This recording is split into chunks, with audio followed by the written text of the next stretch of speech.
Barrio Central Elementary School would like to present to you our proposed school operating budget for calendar year 2021 for your consideration and approval. Looking with our budget process, we began with the collected survey results from our teachers based on their needs and needs of our school, programs, activities, and projects last October 2020. We also had our session with the School Governing Council and GPT officers where we looked at some of those priorities that we're proposing this school year for operational budget. We also conducted school budget deliberation with school key officials. Collected survey results from our stakeholders determine our final projection for this calendar year 2021 school operating budget. Supposedly, the sources of our budget this calendar year 2021, first, will be coming from our school MOOE. Second, capital outlay. Third, Special Education Fund or SEF. Local School Board or LSB.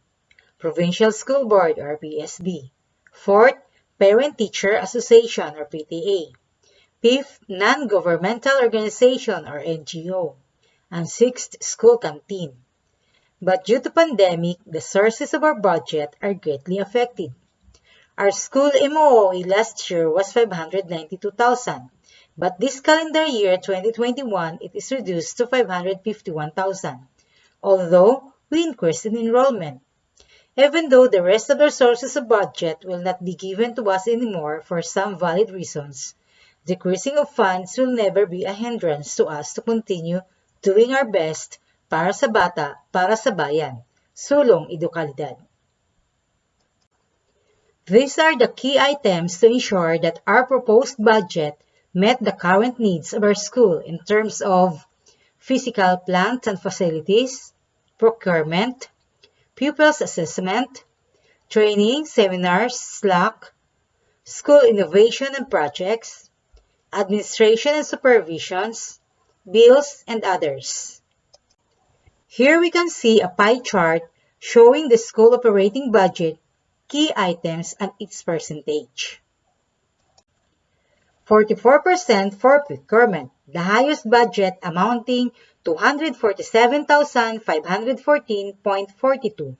This calendar year 2021, we will procure office classroom supplies, ICT equipment like additional printers, flash drives, hard drives, etc.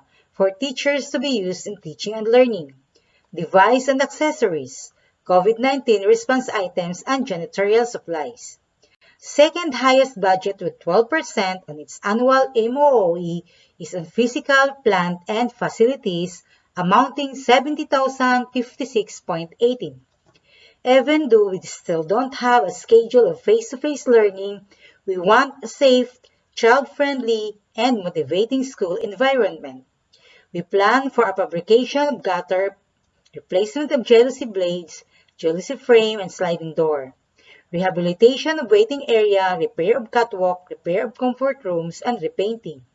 Our ever-supportive SGC and GPT officers promise to help us in their own little way so they can contribute for the attainment of our dream. Next is training, seminars, and slacks with 7%, amounting 40,000 pesos. These are the meals of teachers and school heads for trainings and slacks and speakers honorarium if needed for the whole year. Next is our school innovation and projects with 5%, amounting 30,000 pesos. We have 8 school innovation and projects in our school.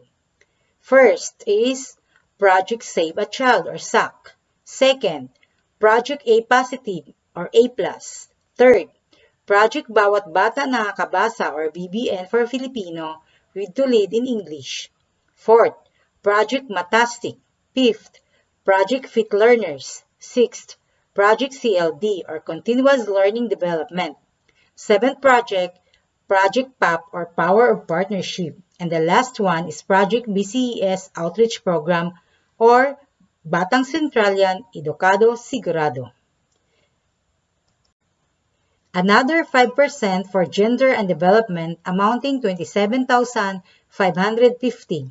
Another 5% again for staff, SGC and GPTE meetings amounting 30,000 pesos. These are the meals of staff, SGC, GPTE, and project team. 4% for administration and supervision amounting 20,000 pesos. These are the travel expenses for non-teaching, especially in submitting reports and other expenses during official business. 3% for representation amounting 15,000 pesos. These are the representation expenses during stakeholders' visits, meetings, etc. 3% for semi-expendables amounting 17,000 pesos for unexpected expenses. Another 3% for graduation amounting 16,800 pesos. 2% for pupils assessment amounting 10,000 pesos for reproduction of test papers and other written assessments. 2% for bills amounting 11,000 pesos for school heads' mobile data internet connection. 2% for annual medical checkup for teaching and non-teaching staff amounting 11,000 pesos. 2% for school forms amounting 8,826.40. 1% for fidelity bond amounting 5,253,000 pesos. And 1% for Prime HRM or Program to Institutionalize Meritocracy and Excellence in Human Resource Management, Prime HRM, amounting 6,000 pesos. A grand total of 566,000 pesos. Again, our proposed school operating budget for calendar year 2021 for your consideration and approval. That's all. Thank you and God bless.